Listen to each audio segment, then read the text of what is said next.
सकते हो बस।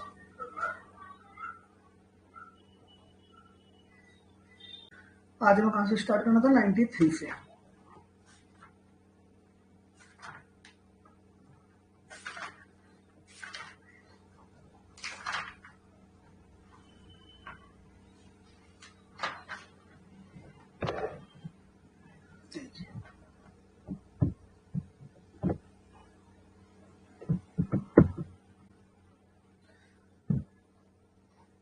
नाइन्टी थ्री से 98, 93 से 98 जो बात करता है, ये जो बताता है कि आप किस पे एविडेंस दे सकते हो, किस पे एविडेंस नहीं दे सकते।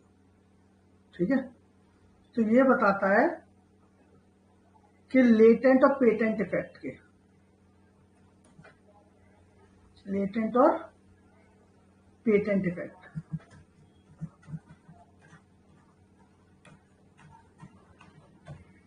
लेटेंट पेटेंट इफेक्ट वो इफेक्ट होते हैं, जैसे मान लीजिए पेटेंट इफेक्ट वो होते हैं जो सामने से दिखते हैं, on the face of it. Patent वो होते हैं जो ऑन द फेस दिखते हैं। एक नॉर्मल ऊपर ऊपर से निगाह डाली तो दिख जाएगा यार इस पे तो प्रॉब्लम है, डिफेक्ट है।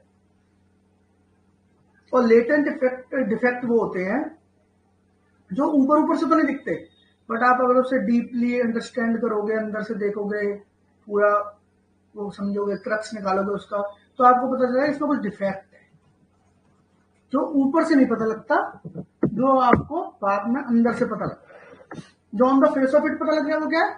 पेटेंट इफेक्ट है। और जो अंदर से पता लगे वो कौन सा इफेक्ट है? वो लेटेंट इफेक्ट है। तो पेटेंट इफेक्ट के जो इसमें जो दिए हैं वो दिए 93 एंड 94। ये दो सेक्शन जो इन्होंने दिए हैं वो पेटेंट इफेक्ट के हैं। अच्छा, वैसे चलो आपको ये फायदा है कि कभी ये तो नहीं पूछता है कौन सा पेटेंट इफेक्ट का एग्जांपल है, कौन सा लेटेंट इफेक्ट का एग्जांपल है, बट आपको पता होना चाहिए ना कि पेटेंट इफेक्ट डिफेक्ट दे रखा है, लेटेंट दे रखा है। तो ये क्या करता है, 93 से 98 के बीच में ही ज्यादातर क्या करता है, एग्जाम्पल पूछ लेता है। ठीक है, या आपसे सीधे सीधे सेक्शन पूछ लेगा कि आपको अगर उसका मेन कंटेंट दे देगा, वो पूछेगा किस सेक्शन में दे रखा है। ठीक है, तो एक तो एग्जाम्पल देख लेना, तो हम समझेंगे तभी एग्जाम्पल देख पाएंगे। तो चलो एक बार 93 देखते हैं क्या कह रहा है।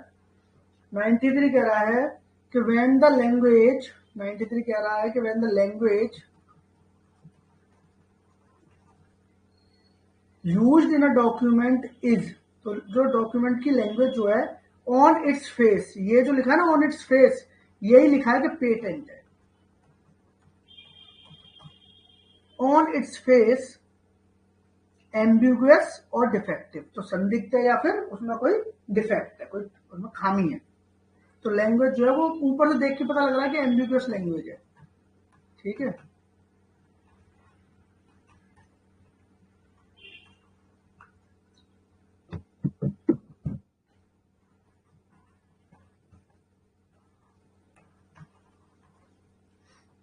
तो एम्बिगुअस है या फिर क्या है, कोई डिफेक्ट है उसमें, वो ऊपर से आपको ऊपर से देख देख के पता लग रहा है बस। अगर ऐसी स्थिति बनती है on the face of it कोई बात है, तो क्या कह रहा है कि evidence may not be given of fact which would show it's meaning और supply it's defect.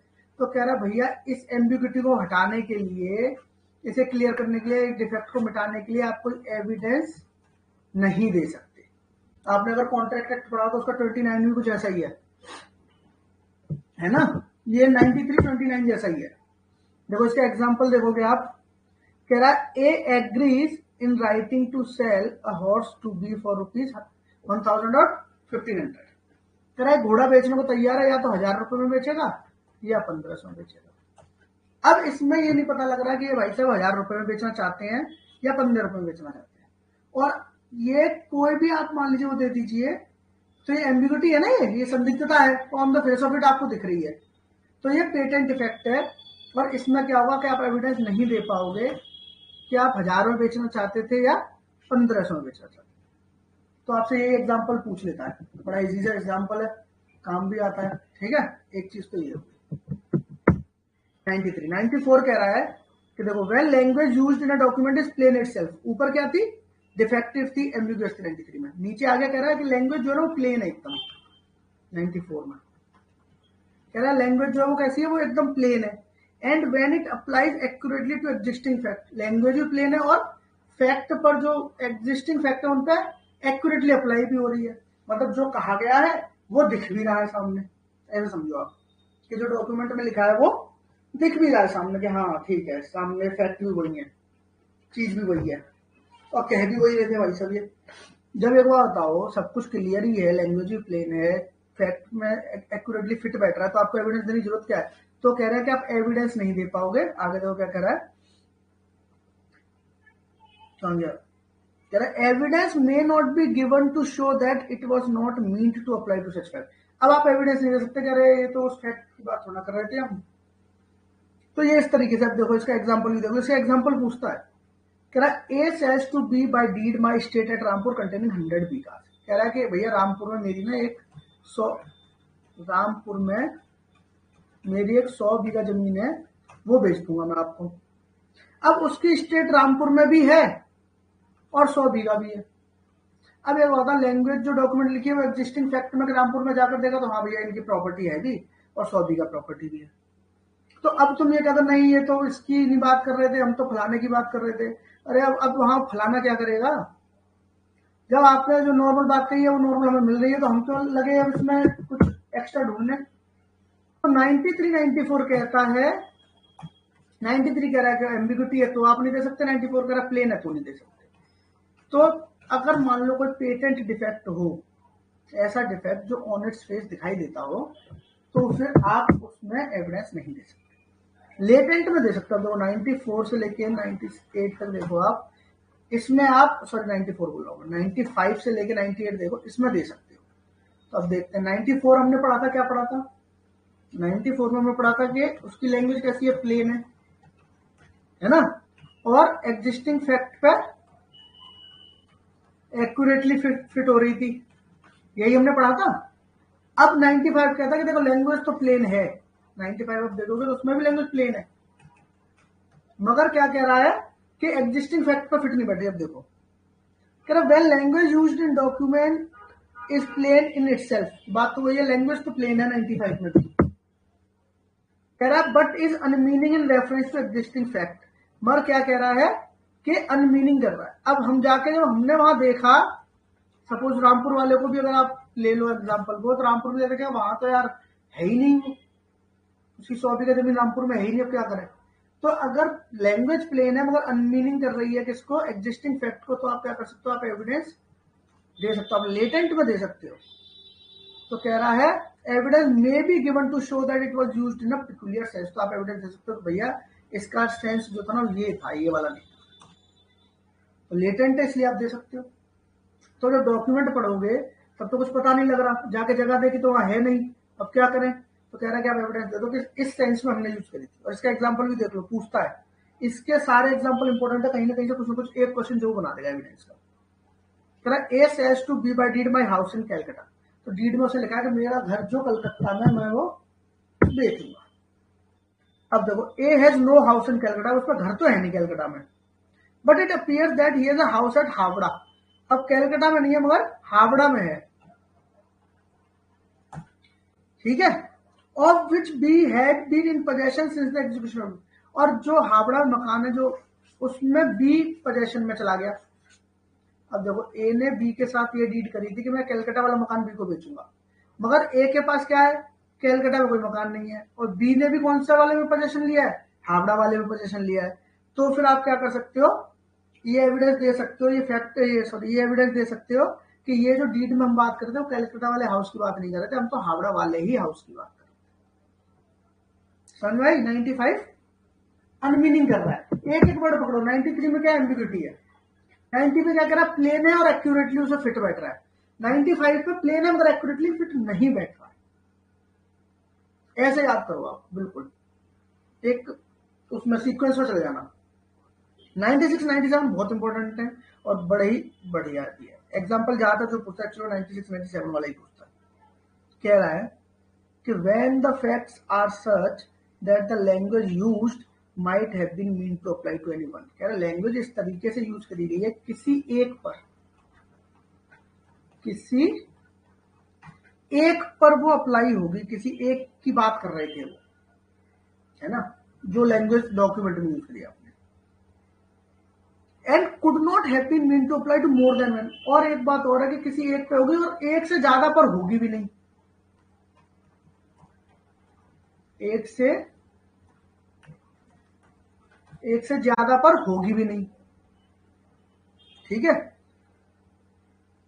Of several person और थिंग, तो बहुत सारी चीजों में से, सपोज तो 1 2 3 4 5 6 ऐसे ये बहुत सारी चीजें हैं, तो इसमें से जो आपने डॉक्यूमेंट में लैंग्वेज यूज करी है किसी एक पर ही अप्लाई कर सकते, सपोज तो इस पर ही हो सकती है, किसी एक की बात कर रहे थे हम, और ऐसी तरीके से लैंग्वेज है कि एक के अलावा दूसरे की हम बात भी नहीं कर रहे हैं। तो क्या कह रहा है evidence may be given of fact which show which of those person thing it was intended to apply to. तो कह रहा है एविडेंस आप दे सकते हो कि इनमें से आप किस चीज की बात कर रहे थे, आपकी इंटेंशन किस चीज की बात करने की थी, ये 96 कहता है। इसका एग्जांपल देखो, बहुत अच्छे समझ में आएगा। कह रहा है A agree to sell to be for ₹1000 my white horse. अब देखो ए बी से कह रहा है भैया मैं ना आपको अपना व्हाइट हॉर्स बेच दूंगा, ठीक है, अपना क्या करूंगा, अपना व्हाइट हॉर्स आपको बेच दूंगा। ए हैज 2 व्हाइट हॉर्स, अब इसके पास क्या है कि व्हाइट हॉर्स 2 है, ठीक है जी। अब देखो डॉक्यूमेंट में क्या लिखा है, अपना व्हाइट हॉर्स बेच दूंगा, और यहां पर इसके पास 2 है, तो ऑब्वियसली बात है कि डॉक्यूमेंट ये जाएगा किसी एक की बात कर रहे हैं और एक से ज्यादा की बात कर नहीं रहे हैं, मगर ये नहीं पता किस वाले की बात कर रहे थे, इस वाले व्हाइट हॉर्स की बात हो रही है, किस वाले व्हाइट हॉर्स की बात हो रही है। तो क्या होगा, evidence may be given of fact which shows which of them were meant. तो एविडेंस आप दे सकते हो भैया मैं तो इस वाले व्हाइट हॉर्स की बात कर रहा था। तो 90 से कहता किसी एक पे लगेगा, एक से ज्यादा पे नहीं लगेगा, तो आप एविडेंस दे सकते हो। और 97 कहता है, 97 कहता है कि when the language used applies partly to one set existing fact and partly to another set of existing fact। कह रहा लैंग्वेज इस तरीके की लिखी गई है डॉक्यूमेंट में कि आधी एक सेट पर फिट बैठ रही है, आधी दूसरे सेट पर फिट बैठ रही है, पूरी पूरी किसी पर भी नहीं बैठ रही है। लैंग्वेज इस तरीके से लिखी गई है कि आधी एक एग्जिस्टिंग फैक्ट जो उस पर फिट बैठ रही है, आधी दूसरे एग्जिस्टिंग फैक्ट उस पर फिट बैठ रही है, मगर पूरी किसी पर भी फिट नहीं बैठ रही, ठीक है। But the whole of it does not apply correctly to either, तो किसी पर भी फिट नहीं बैठ रही। Evidence may be given to show which of two it was me. अब आप एविडेंस दे सकते हो भैया मैं इसकी बात कर रहा था या मैं इसकी बात कर रहा था। तो 96 97 में फर्क क्या है, 96 97 में ये फर्क है कि 97 में 2 सेट बन रहे थे, 2 आधे आधे पे लग रहा था, और 96 में क्या था, किसी एक पे लग रहा था, एक से ज्यादा पे नहीं लग रहा था। तो आप एविडेंस दे सकते हो 97 की। 97 का एग्जांपल बहुत पूछता है, देख लो एक बार। A agrees to sell to B my land at X in the occupation of Y. कह रहा है ए ने बी से कहा कि मैं आपको बेच दूंगा, एक मेरे पे एक जगह है, मान लो एट दिस प्लेस, मान लो ये एक्स प्लेस पे मेरी एक जगह है, जिस किसके कब्जे में, किसके, वाई के कब्जे में, ठीक है। ए ने बी से बोला कि एक मान लो सपोज करो एक्स को हम दिल्ली मान लेते हैं कि दिल्ली में एक जगह मेरी और वो वाई के कब्जे में है, वो वाली जगह मैं आपको बेच दूंगा, ठीक है। A has land at X, अब ए के पास दिल्ली में जगह तो है but not in occupation of Y, मगर दिल्ली वाली जगह इसके वाई के कब्जे में नहीं है, और वाई के कब्जे में एक जगह तो है मगर वो दिल्ली में नहीं, वो पता लगा आगरा में, सपोज करो, तो वो कहा है, वो आगरा में, समझ रहे हो। ए के पास 2 प्रॉपर्टी है, एक दिल्ली में प्रॉपर्टी मगर वाई के कब्जे में नहीं है, और जो वाई के कब्जे में है वो दिल्ली में नहीं है, तो अलग अलग सेट में फिट बैठ रही है ना आधी आधी बात। तो अब ए इस तरीके का एविडेंस दे सकता है कि मैं कौन सी वाली प्रॉपर्टी की बात कर रहा था। ये 97, ठीक है जी। तो ये तो बहुत सिंपल से आपको बस रिलेटेड पेटेंट आपको याद रखना है कि देखो जब इसको 93 से 98 की बारी है तो ऐसे याद करो। अच्छा 93 में क्या एम्बिग्यूटी है, 94 में क्या प्लेन है, एग्जिस्टिंग फैक्ट पे बिल्कुल फिट बैठ रहा है, 95 में क्या प्लेन है और एग्जिस्टिंग पे फिट नहीं बैठ रहा, 96 में क्या है एक पे लगेगा, एक से ज्यादा पे लग ही नहीं सकता, और 97 में क्या है कि आधा आधा दोनों साइड पे फिट बैठ रहा है। यही बस ये एक लाइन आपने पढ़ दी तो 93 से आपने 97 तक क्लियर कर दिया, और आपका एक क्वेश्चन 2 क्वेश्चन जो बनाएगा आपका क्लियर है, समझ रहे हो ये। अब देखो 98 कह रहा है evidence may be given to show the meaning of illegible और नॉट कॉमनली इंटेलिजिबल कैरेक्टर। तो मान लीजिए अगर ऐसा हो जाए कि मान लीजिए आपने कोई ऐसा चीज वर्ड यूज करा, कुछ ऐसा करा जो पढ़ने में नहीं आ रहा, इलेजिबल है, जिन्हें पढ़ा नहीं जा रहा, कुछ ऐसी चीज है। या फिर मतलब अंडरस्टैंड करना उसे मुश्किल है, इंटेलिजिबल है, जिसे आप पढ़ना समझना मुश्किल है उसको। Of foreign, obsolete, technical, local, provincial expression of abbreviation of words used in preparation. तो मान लो कोई ऐसी विदेशी कोई चीज है, कोई टेक्निकल वर्ड उसमें आ रहे हैं, लोकल वर्ड कुछ आपने डाल दिए है, कुछ भी ऐसी चीज यूज करिए जो हम समझ नहीं पा रहे, कुछ ऐसी बात है, टेक्निकल चीजें हैं, तो आप उसके लिए क्या कर सकते हो, एविडेंस दे सकते हो भैया इस सेंस में ये वाले वर्ड का यूज ऐसे होता है। 98 को आप कुछ मत करना, सिंपल लेना कि लैंग्वेज को आप इंटरप्रिटेट कर सकते हो। सिंपल बात है कि आप ये लैंग्वेज से आप इंटरप्रिटेट कर सकते हो, ठीक है।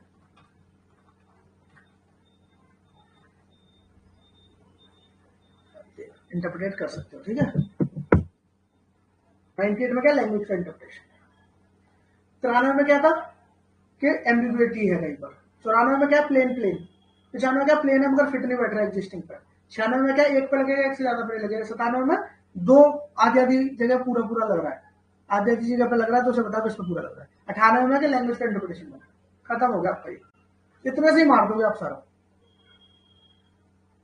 ठीक है। अब देखो 99 से वैसे पूछता नहीं कभी, मैं फिर भी देखने में जा क्या रहा अपना। कह रहा person who are not parties to a document. कह रहा एक डॉक्यूमेंट है और इसका कोई मान लो कि ये डॉक्यूमेंट ए और बी के बीच में एग्जीक्यूट हुआ है, मगर एक सी है मान लो, सपोज करो। तो कह रहा person who are not parties to the document और देयर रिप्रेजेंटेटिव इंटरेस्ट। तो सी के रिप्रेजेंटेटिव एलआर वगैरह भी जाएंगे, वो भी आ जाएंगे। may give evidence of an effect tending to show a contemporaneous agreement bearing the term of document। कह रहा है कि कोई अगर कंटेम्पोरेनियस, कोई कंटेम्पररी एग्रीमेंट है आपका, कंटेम्पररी मतलब होता है साथ साथ लगभग, एट द सेम टाइम, है ना। जैसे मतलब शाहरुख और सलमान कंटेम्पररी एक्टर्स है, तो आप कंटेम्पररी समझ रहे हो, साथ साथ एक ही वक्त में चलने हो।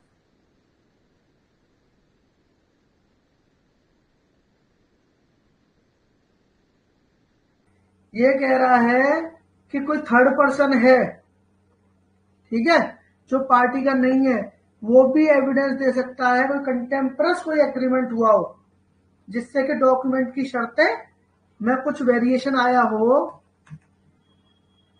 तो वो भी दे सकता है। अब तो वो थर्ड पर्सन देगा कब, वैसे नॉर्मली थर्ड पार्टी कैसे आप उसे बुलाओगे, आपको अगर भैया इसका तो कोई इंटरेस्ट नहीं है। तो एक चीज जो 99 में नहीं लिखी उसे मैं खुद मान लेता हूँ, तो उसका एक इंटरेस्ट तो कुछ ना कुछ होना चाहिए, कुछ ना कुछ इंटरेस्ट तो उसका उसमें होना ही चाहिए। प्रॉपर्टी में प्रॉपर्टी राइट हो, पिक्यूनरी राइट हो, कुछ ना कुछ तो इंटरेस्ट उसका बने उसमें। अब मान लीजिए कि सपोज करो ए है एक, और उसने ट्रस्ट प्रॉपर्टी पे कर दिया, ट्रस्टी पे केस कर दिया, तो उसका बेनिफिशियरी जो है ना, वो दे सकता है, उसका इंटरेस्ट है ना उसमें। तो मान लीजिए वो कंटेम्परस कोई एग्रीमेंट उठाकर ले आए, समझ रहे हो, तो वो भी आप प्रूव कर सकते हो। अच्छा, हमने 92 में 6 एक्सेप्शन पढ़े थे, ये 99 को भी ऐसे समझो आप कि इसका 7वां एक्सेप्शन समझो आप। कंटेम्परस एग्रीमेंट का है 99 में प्रूव कर सकता है। इसमें तो मजे की बात है, थर्ड पार्टी कर रही है, यही सबसे यूनिक बात है इस सेक्शन की कि इसमें थर्ड पर्सन कर रहा है, समझ रहे हो। तो ये 99 को आप 92 के साथ ही रखना,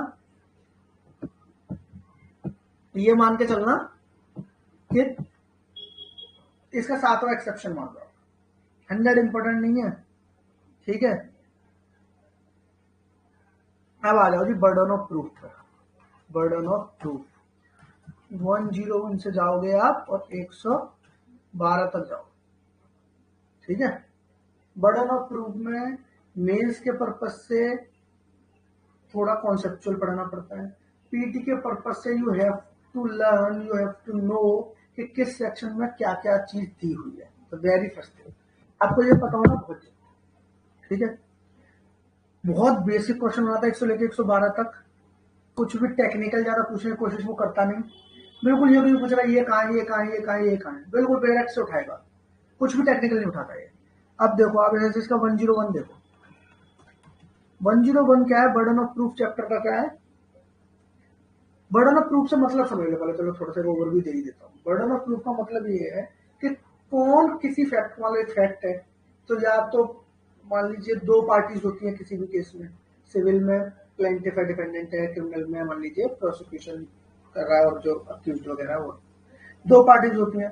तो बर्डन ऑफ प्रूफ का ये चैप्टर ये बताता है कि किस फैक्ट को कौन सी पार्टी प्रूव करेगी। ये बर्डन ऑफ प्रूफ का पूरा इसका यूज है इसमें, कि कौन सा फैक्ट कौन सी पार्टी प्रूव करेगी। आई बात समझ में? अब देखो इसमें कौन सी, अब ये बताएगा किस कौन प्रूव करेगा। तो 101 जो है वो इसका जनरल डिक्लेरेशन से, जनरल डिक्लेरेशन करता है, ठीक है। 101 क्या करता है? जनरल डिक्लेरेशन करता है। कह रहा है कि whoever desires any court to give judgment as to any legal right or liability dependent on the existence of facts which he asserts must prove that those facts exist। कह रहा है भैया कोई भी व्यक्ति कोर्ट में आता है और कुछ कोई बात कहता है, असर्ट का मतलब कोई बात उसने कही, कोर्ट में आए, भाई साहब ने बोला कि मैं कह रहा हूं ये चोर है ना, तो फिर ये 101 कहता है कि जो कहेगा आके कि उसके फेवर में जजमेंट चाहिए, भाई मैं चोर हूं, इसे सजा दे दो आप। एक व्यक्ति ने आके बात कही, वो कह रहा है आप प्रूव करो कि ये चोर है ना। जैसे मान लो कि एक क्रिमिनल केस में प्रोसिक्यूशन जो होता है वो आके अपनी पूरी कहानी बताता है कि ये हुआ उसका इसने ये करा ये करा ये करा और अब उसको इतनी सजा दी जानी चाहिए, इस धारा में इसका एक कनेक्शन बनता है। तो प्रोसिक्यूशन अपनी एक जो चाह रहा है, जो डिजायर कर रहा है कि कोर्ट उसके इस बात पर बिलीव करके ये डिसीजन दे दे, तो फिर ये काम किसका प्रूव करने का? प्रोसिक्यूशन का ही तो है, पीपी प्रूव करे इसको। तो ये ओवरऑल केस की बात कर रहा है, ठीक है। ये कोई पर्टिकुलर फैक्ट की बात नहीं कर रहा, ये बात कर रहा है जजमेंट की। तो जजमेंट तो आएगा ना पूरा केस खत्म होने के बाद। तो ये कह रहा है जनरल डिक्लेरेशन है कि जो चाहता है कि जजमेंट उसके फेवर में आए वो प्रूव करे कि वो जो कह रहा है उस बात को प्रूव करे। ये तो कह रहा है देखो, whoever desires any court to give judgment as to any legal right or liability, तो लीगल राइट लाइबिलिटी की बात कर रहा है, dependent on the existence of fact which he assert, ऐसे फैक्ट के ऊपर डिपेंडेंस की बात कर रहा है जो वो कह रहा है कि हाँ ये हुआ है, तो भैया उसका काम है must prove that those fact exist, उसका काम है प्रूव करे कि फैक्ट एग्जिस्ट करते थे। तो 101 तो यही बताएगा कि ये ओवरऑल टोटल जजमेंट की बात है, जो केस को चाहता है कि उसके फेवर में हो। तो जो केस करता है नॉर्मली, मान लो कि सिविल केस है तो कौन होता है? प्लेंटिफ होता है, वही तो चाहता है कि भाई उसके फेवर में आए, तो वो प्रूव करे। चलो कह रहा है when a person is bound to prove the existence of fact is said to that the burden of proof lies on the other. तो ऑब्वियस बात है कि जिस पे वो है तो कहा जाएगा कि उसका बर्डन ऑफ प्रूफ है। तो देखो इसका एग्जांपल देखो, A desire the court to give judgement that B shall be punished for a crime which A says कि बी कमिट। वही बात, ए कह रहा है कि मैंने कहा इसने चोरी करी, आप इसे सजा दीजिए, तो आप प्रूफ करो इसने चोरी करी है ना। तो ये वाली चीज 101 बर्डन ऑफ प्रूफ का जनरल डिक्लेरेशन है। 102 जो है, 102 जो है ये कहता है कि बर्डन ऑफ प्रूफ शिफ्ट करता है, ठीक है। अब देखो ये इसमें क्या बोलेगा, इसमें क्वेश्चन बड़ा ही अच्छा क्वेश्चन बनाता है ये, और उसका वो देता है आपको, मैं पढ़ के सुनाता हूँ क्या पूछ रहे हैं। ये कहेगा कि the burden of proof in a suit of proceeding lies on that person who would fail if no evidence at all were given on either side। कह रहा है 102 कह रहा है बर्डन ऑफ प्रूफ उस पर लाई करेगा, बर्डन ऑफ प्रूफ उस पर लाई करेगा कि सपोज करो कि जो व्यक्ति एविडेंस नहीं देगा, जो व्यक्ति एविडेंस नहीं देगा तो वो हार जाएगा। तो फिर बर्डन ऑफ प्रूफ उस पर लाई करेगा कि वो एविडेंस दे। सपोज करो ऐसे और थोड़ा आसान करते हैं ना इसको एग्जाम्पल से। सपोज करो एक ये केस है, मान लो कि इस पे ए ने केस किया है बी का। अब इसमें बहुत सारे फैक्ट आएंगे, जैसे मान लो कि सपोज करो ए ने ये प्रूव कर दिया कि एक आदमी ने, सी ने बी को मोटरसाइकिल चोरी करते हुए देखा, ठीक है। ये ए ने एक एविडेंस लेकर आ गया। अब सपोज करो कि अगर बी कोई एविडेंस नहीं लाता, सपोज करो, तो ए जीत जाएगा, कोई इशू तो नहीं है, ए जीत जाएगा अगर बी कोई एविडेंस लाता। तो फिर burden of proof of B के ऊपर शिफ्ट हो गई, आप प्रूव करोगे आपने वो चोरी नहीं की, ए ने तो अपना बर्डन ऑफ प्रूफ। अब मान लो सपोज करो बी लेकर आ गया, सपोज करो एलिबाई, ये तो खैर कंप्लीट डिफेंस देती है, मैं बात कर रहा हूं बी एक एलिबाई लेकर आ गया। अब अगर मान लो ए अगर कोई एविडेंस नहीं देता तो बी जीत जाएगा, बी के हक में जाएगा फैसला, तो वो एलिबाई लेकर आ गया। तो अब बर्डन ऑफ प्रूफ किस पर वापस आ गया, ए पर आ गया, क्या वो प्रूफ कर किसने चोरी करी है। ठीक है, उसके बाद सपोज करो कि ए लेकर आ गया सीसीटीवी का कैमरा, मतलब मैं तो खैर ऐसे ऐसे एविडेंस बता रहा हूँ जिससे एक एविडेंस पे काम हो जाए। अब ए लेकर आ गया सीसीटीवी का कैमरा। अब मान लो अगर बी कोई एविडेंस नहीं देता तो ए जीत जाएगा, साबित हो जाएगा तो चोरी करिए। तो अब शिफ्ट दोबारा किस पर हो गया, ये बर्डन बी के ऊपर के, ये अब आप प्रूफ करो आपने चोरी नहीं करी है। तो 102 ये बताता है कि जो एविडेंस नहीं देगा, है ना, तो वो केस हार जाएगा। तो बर्डन ऑफ प्रूफ उसके ऊपर है कि वो प्रूफ करेगा। अब देखो इसको आप, the burden of proof in a suit or proceeding lies on that person, उस व्यक्ति पर निर्भर लाई करेगी, हु वुड फेल, जो हार जाएगा, if no evidence at all were given, अगर दोनों तरफ से कोई भी एविडेंस नहीं दिया गया तो व्यक्ति अब हार जाएगा। जो मैंने बताया था कि ए और बी है, अब मान लो ये जो एक इसने टेस्टिमनी करा दी थी सी की, तो अब इसके बाद क्या होगा, कोई एविडेंस इसके बाद दोनों तरफ से नहीं आते हैं तो बी हार जाएगा। तो क्या होगा, अब बी के ऊपर शिफ्ट हो गया। क्वेश्चन ये क्या पूछता है, क्वेश्चन ये पूछता है कि 102 में जो बर्डन ऑफ प्रूफ है वो कैसा है, और उसमें बोले कि मतलब कि कभी बर्डन ऑफ प्रूफ शिफ्ट नहीं होता, ये नहीं होता, वो नहीं होता, और इसका आंसर जो होता है वो होता है कॉन्स्टेंटली शिफ्ट होता है। 102 का जो बर्डन ऑफ प्रूफ है ना वो लगातार शिफ्ट होता रहता है। ठीक है जी, 102 का जो बर्डन ऑफ प्रूफ क्या होता है वो लगातार शिफ्ट होता रहता है। समझ आई बात।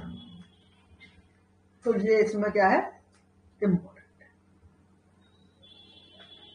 क्या समझे, कह रहा है कि अब देखो अभी मैंने बताया था कि कभी ए से शिफ्ट होकर बी पर जा रहा है ना, कभी बी से शिफ्ट होकर ए पर आ रहा है।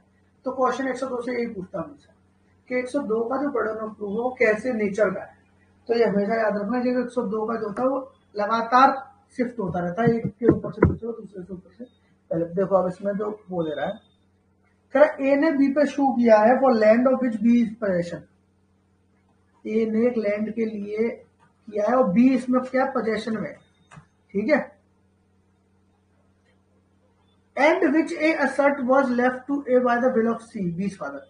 ए ये कह रहा है कि भाई मुझे तो बी के पापा थे ना, इन्होंने विल कर दी थी, ये कह रहा मेरे पास विल से आ रही है ये property. If no evidence were given on either side B would be entitled to retain his possession. अब मान लो ये कह रहा है कि विल से मेरे पास आई थी, मगर अगर कोई एविडेंस नहीं आया तो बी के पास पोजेशन बना रहेगा, तो फिर बर्डन ऑफ प्रूफ इस पर रहेगा, इस पर बना रहेगा ना। अगर कोई एविडेंस नहीं आता तो फिर ए के ऊपर burden of proof, therefore the burden of proof is on A. वही वाली बात है, कहीं से अगर नहीं आ रहा है एविडेंस और दूसरी पार्टी जीत रही है तो फिर वो बर्डन ऑफ प्रूफ शिफ्ट होकर दूसरे पे चला जाएगा। 103 इंपॉर्टेंट है। 103 कहता है कि अगर आप आए हो कोर्ट में, मान लो फैक्ट कोई लेके कि ये है भाई एक एक्स नामक फैक्ट है, मैं चाहता हूं, कोर्ट में आपने बताया कि एक्स नामक फैक्ट एग्जिस्ट करता है, तो कह रहे हैं जो ये कहेगा कि एग्जिस्ट करता है वही पार्टी प्रूव करेगी, वही व्यक्ति प्रूव करेगा कि ये फैक्ट एग्जिस्ट करता है। भाई ऑब्वियस सी बात है, अगर मैं कह रहा हूँ कल मैंने मोहन को देखा था तो मेरे को तो प्रूव करना पड़ेगा मैंने मोहन को देखा था। कल मैं कह रहा हूँ कल मैं वहां गया था तो मुझे प्रूव करना पड़ेगा ना मैं कल वहां गया था। जो जो बात कहेगा वो उस बात को प्रूव करेगा। अब देखो आप कहोगे कि 101 भी तो कुछ कुछ ऐसा ही था। 101 जो था वो एंटायर जजमेंट के लिए था, पूरे केस के लिए था, और 103 है वो पर्टिकुलर फैक्ट की बात कर रहा है, एक फैक्ट, पर्टिकुलर फैक्ट। देखो 103 पढ़ो, कह रहा है the burden of proof as to any particular fact lies on that person who wishes the court to believe in its existence unless it is provided by any law that the proof of that fact shall lie on a particular। तो वो तो अलग बात हो। 103 कहता है कि कोई पर्टिकुलर फैक्ट अगर आप लेकर आए, आपने कहा कि एग्जिस्ट करता है, तो आप बताइए, आप प्रूव करिए इसको। बर्डन ऑफ प्रूफ आपके ऊपर ही है कि आप इसे प्रूव करिए कि हाँ ये एग्जिस्ट। ठीक है जी, कोई इश्यू 103 में कुछ नहीं है। 101 जनरल था, 103 क्या है पर्टिकुलर है। 102 में क्या था, बर्डन ऑफ प्रूफ क्या था, कॉन्स्टेंटली शिफ्ट हो रहा था, ठीक है। तो 104 देखो क्या कह रहा है, 104 कह रहा है कि the burden of proving an effect necessary to be proved in order to enable any person to give evidence of an other fact is on the person who wishes to give such evidence. ये क्या कहना चाह रहा है, suppose करो, जो इसका example है मैं उसी से आपको बता रहा हूँ, वो कोई आदमी कह रहा है कि एक ए नामक व्यक्ति ने एक डाइंग डिक्लेरेशन करी है, ठीक है। ए नामक व्यक्ति ने डीडी करी है, ये बता रहा है कोर्ट में आके कोई, तो कोर्ट कह रहा है भाई साहब ए मर गया, पहले ये तो प्रूफ करो। भाई डाइंग डिक्लेरेशन तभी प्रूफ हो सकती है ना जब कोई मर गया हो, तो पहले आप ये प्रूफ करो, जाके ए का जाओ डेथ सर्टिफिकेट लेकर आओ, पहले आप ये प्रूफ करो कि ए मर गया है, तब फिर ये बात प्रूफ करना कि डाइंग डिक्लेरेशन, क्योंकि वो फैक्ट तो इस बात पर डिपेंड करता है ना कि वो मर गया है। तो ये 104 कहता है, देखो इसमें लिखा भी, बल्कि एग्जांपल आप देखो बड़ा आसान है, कह रहा है A wishes to prove a dying declaration of B, A must prove B death. अब ए कह रहा है डाइंग डिक्लेरेशन, उसकी बी की डाइंग डिक्लेरेशन प्रूव करना चाहता है, तो आप पहले बी ए की डेथ तो प्रूव कर लो। अब देखो बी क्या कह रहा है, A wishes to prove by secondary the content of law lost document. अब देखो इसमें क्या कह रहा है कि भैया एक ना डॉक्यूमेंट था, खो गया था, डॉक्यूमेंट खो गया था, मैं इसे कंटेंट को सेकेंडरी से प्रूव करूंगा, ठीक है। तो वो क्या करें भैया, पहले ये तो प्रूव करो कि हाँ ये खो गया था डॉक्यूमेंट, है ना। तो 104 ये कह रहा है कि अगर कोई प्रूफ किसी पर डिपेंड करता है और आप मुझे प्रूव तो पहले वाला फैक्ट प्रूव करो। देखो क्या कह रहा है, the burden of proving any fact necessary to proved in order to enable any person, evidence देने के लिए किसी फैक्ट को प्रूव करने की जरूरत है, तो आप पहले क्या करोगे, जो आदमी चाह रहा है वो वाला फैक्ट प्रूव करना, पहले वो वाला फैक्ट प्रूव करें, पहले वाला। 104 ये कहता है, यहाँ से ये डाइंग डिक्लेरेशन वाला एग्जांपल ही पूछ देता है। 105 बहुत आसान है, 105 तो आईपीसी के बारे में कहता है, कह रहा है कि आईपीसी में जनरल एक्सेप्शन वगैरह दिए गए, हम नहीं मानेंगे भाई, वो एग्जिस्ट करते हैं, आप खुद आके प्रूव करना पड़ेगा आपको। देखो कह रहा है, but when a person is accused of any offense, the burden of proving the existence of circumstances bringing the case within any of the general exception the IPC or within the any special exception of proviso contained in any other part of the same code। कह रहा अगर IPC में आप कह रहे हो कि मैंने जो करा है मुझे तो 76 से लेके 106 का डिफेंस मिलना चाहिए, या मान लो कि जैसे मर्डर है तो 300 के जो एक्सेप्शन है वो मिलने चाहिए, वाला कुछ भी आप कह रहे हो, तो कह रहे हैं हम तो ये मानेंगे कि ऐसी कोई स्थिति जो थी वो एग्जिस्ट नहीं करती थी। आप अब प्रूव करो कि आपको, मान लो आप करो मुझे एक्सीडेंट 80 का है, तो मुझे एक्सीडेंट का एक्सेप्शन का फायदा मिलना चाहिए, तो कह रहे हम नहीं मानेंगे कि एक्सीडेंट हुआ था नहीं हुआ था, आप प्रूव करो कि एक्सीडेंट हुआ था।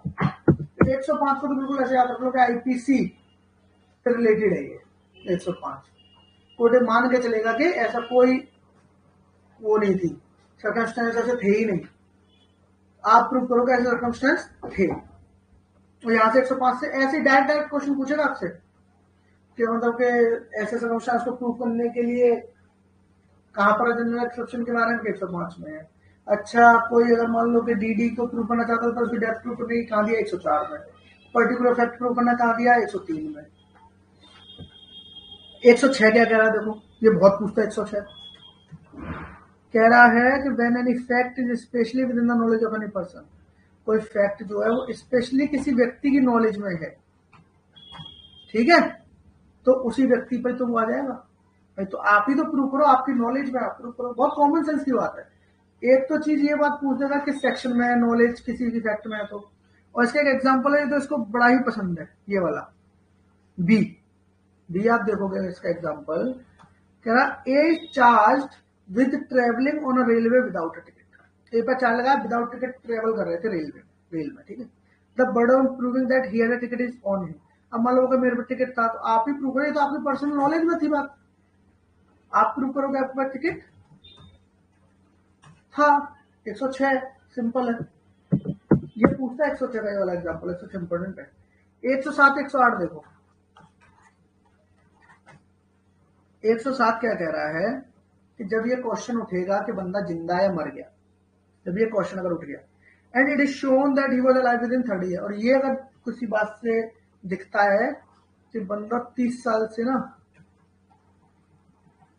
साल से जिंदा था, तो फिर बर्डन ऑफ प्रूफ उसके ऊपर का जो ये कह रहा है कि भाई साहब मर गए हैं।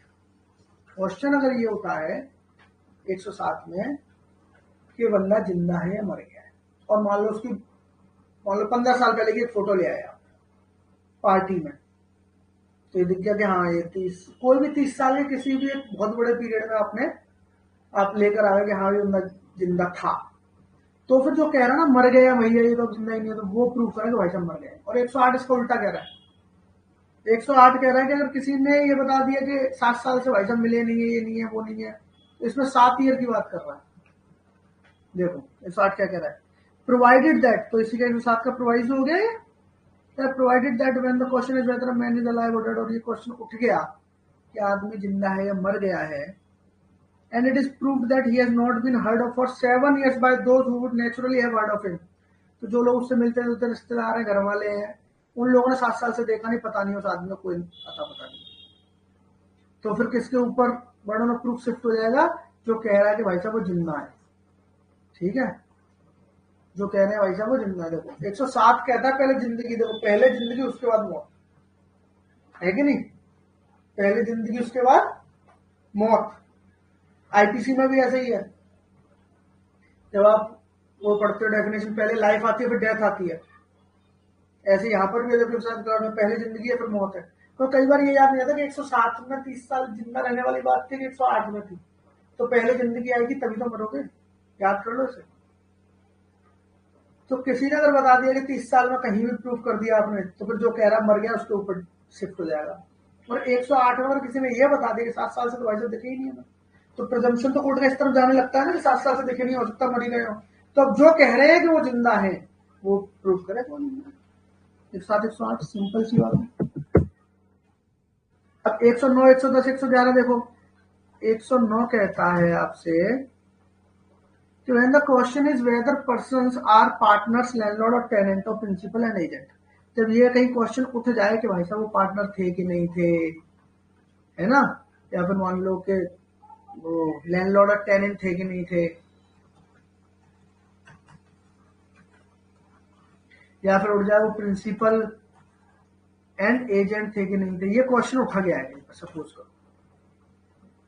And it has been shown that they have been acting ऐसे, तो ये अगर ये दिखाया जाए कि इन लोगों ने एक वक्त पे ऐसे काम किया है, एज अ पार्टनर्स काम किया है, एज अ लैंडलॉर्ड टेनेंट में काम किया है, तो कह रहा है कि बर्डन ऑफ प्रूफ उसके ऊपर आ जाएगा जो ये कह रहा है the burden of proving that they do not stand, तो उसके ऊपर बर्डन ऑफ प्रूफ शिफ्ट हो जाएगा, वो प्रूव करे कि अब उनके बीच में रिलेशन नहीं बचा। सिंपल सी बात भाई, पार्टनर्स का रिलेशन था, आप काम कर रहे थे, अब कोर्ट में बात ये भी दिखा दिया एक वक्त में उन्होंने एज ए पार्टनर काम किया है, अब आप कह रहे हो कि नहीं अब तो मैं पार्टनर नहीं हूं, तो आप ही प्रूव करो भैया आप पार्टनर नहीं है ना। ये कहता है 109 कि आप प्रूव करिए आप पार्टनर नहीं है। 110 क्या कहता है, 110 तो ये 110 से पूछता बहुत था, 110 का फेवरेट है, तो ये पूछ देगा ओनरशिप का प्रोविजन कहाँ है। देखो मैं आपको बताऊँ, एक तो ये पूछता है ओनरशिप से रिलेटेड प्रिजम्पशन जो उसका प्रोविजन का 110 याद कर लो बिल्कुल, 110, ठीक है। और दूसरा क्या बोलता है कि when the question is whether any person is owner of anything of which he is shown in position, अब कह रहे हैं ये क्वेश्चन उठा कि भाई साहब जो है वो किसी प्रॉपर्टी के ओनर है कि नहीं है, तो भाई साहब उसके पोजीशन में दिखाया गया है ना, the burden of proving that he is not the owner is on the person who affirms that he is not the owner, जो कह रहा है ना कि ओनर नहीं है, जो आया है कहने के ओनर नहीं है, वही प्रूव करे कि नहीं है ये ओनर। जिस आदमी के पोजीशन में प्रॉपर्टी वो ओनर प्रूव करेगा, आप कह रहे ना ओनर नहीं है, आप ही प्रूव करो ओनर नहीं है। पर 111 कहता है कि एक्टिव कॉन्फिडेंस में, जैसे मान लो टीचर स्टूडेंट एक्टिव कॉन्फिडेंस में हो सकते हैं, है ना, तो इस तरीके के रिलेशन होते हैं, बाप बेटा एक्टिव कॉन्फिडेंस में हो सकते हैं, है ना, सीनियर जूनियर किसी ऑफिस में हो सकते हैं एक्टिव कॉन्फिडेंस में। Question as to the good faith of a transaction between party one of whom stand together in a position of active confidence, जब गुड फेथ की बात आएगी कि इन दोनों के बीच में लेन देन हुआ है, जो ट्रांजेक्शन हुई है वो गुड फेथ में हुई थी, और उनमें से एक व्यक्ति एक्टिव कॉन्फिडेंस में अगर है, तो क्या होगा, किस पे आएगा बर्डन ऑफ प्रूफ, उस पे आएगा जो व्यक्ति एक्टिव कॉन्फिडेंस में था, है ना। ये तो हमने बहुत अच्छे से कॉन्ट्रैक्ट पढ़ा होगा, तो सब सेक्शन आपने ये सब चीजें रटी पड़ी होंगी आपको, है ना। कि उसमें मान लो ए है, ये टीचर है, उसका स्टूडेंट बी है, ए ने बी से ही प्रॉपर्टी खरीद ली, है ना। अब ए कह रहा है कि अरे तो मैंने, अब बी ये कह रहा 10 लाख का माल इन्होंने 10,000 में खरीद लिया, 10 लाख का माल 10,000 में खरीद लिया। एक कह नहीं जी गुड फेथ में खरीदा था, मैंने तो बोला कि आप जितना पैसा आपको बनता उतना ले लो। तो फिर यही प्रूव करे कि ये ट्रांजेक्शन जी गुड फेथ में हुई थी, ठीक है ना। ये कह रहा है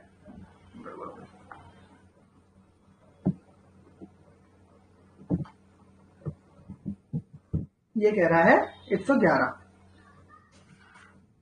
111 इतना इंपॉर्टेंट नहीं है, मगर अगर इसका मैं थोड़ा सा आपको क्रक्स बता दूं, कह रहा है मान लो कहीं पे दंगे वगैरह हो जाए, ठीक है ना।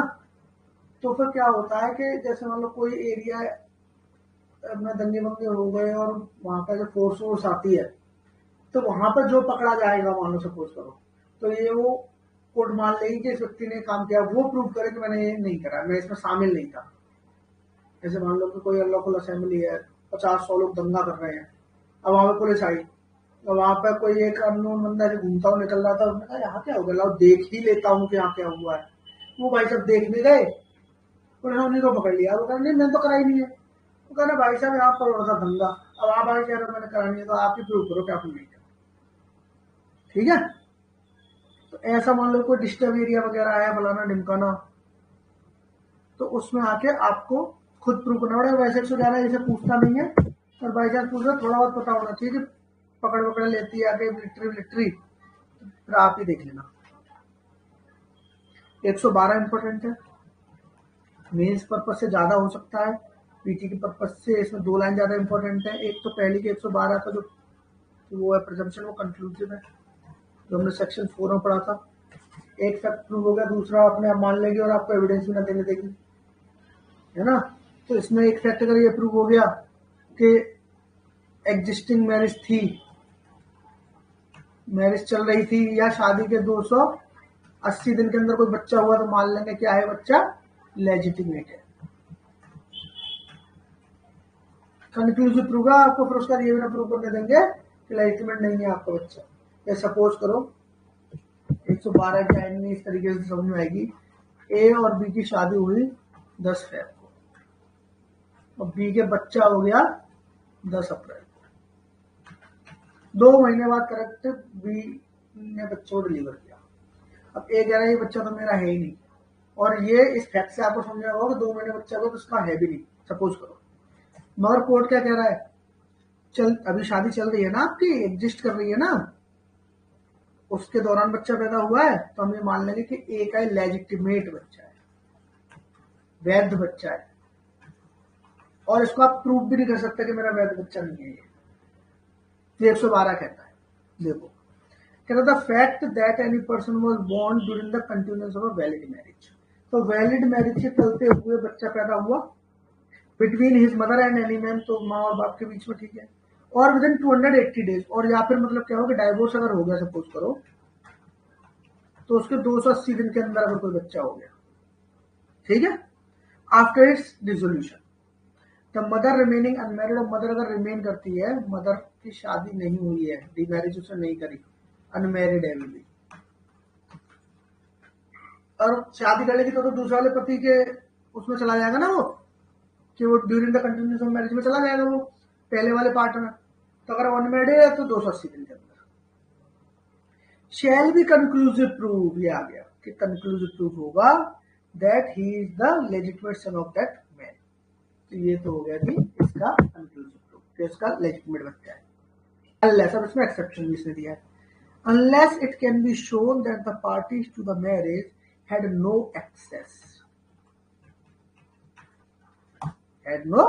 access to each other at any time when he could have been begotten।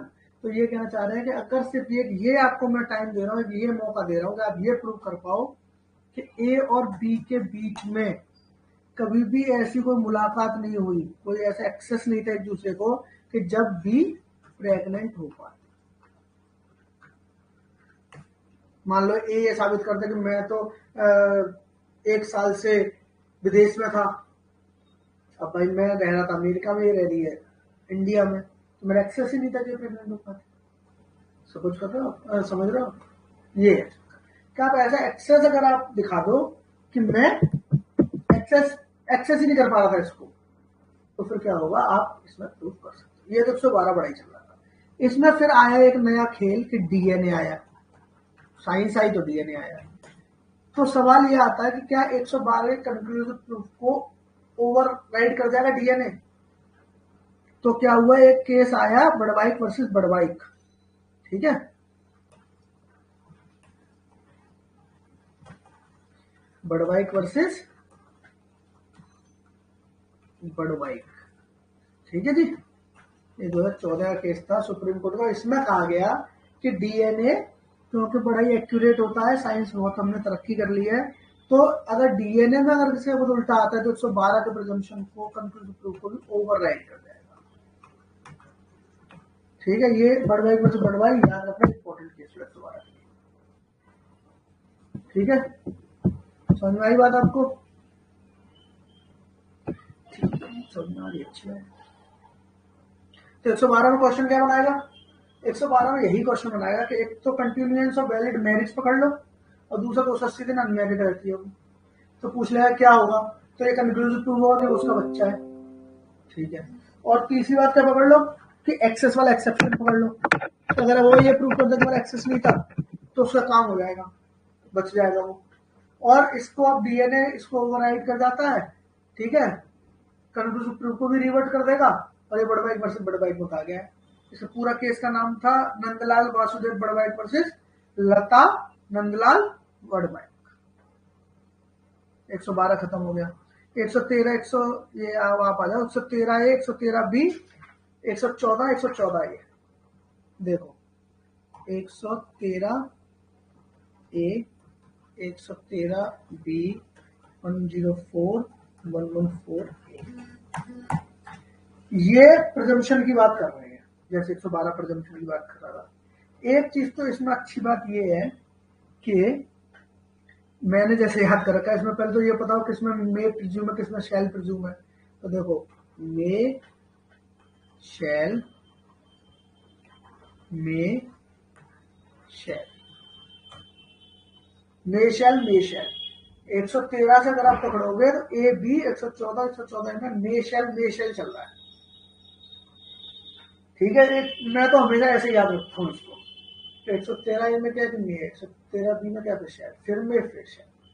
तो ये बात एक तो इम्पोर्टेंट है, इसमें पूछ देता कभी किसमें मे है किसमें शैल है, पहले तो आप ये पकड़ लो, पीटी पर्पज से इम्पोर्टेंट हो जाता है आपके लिए।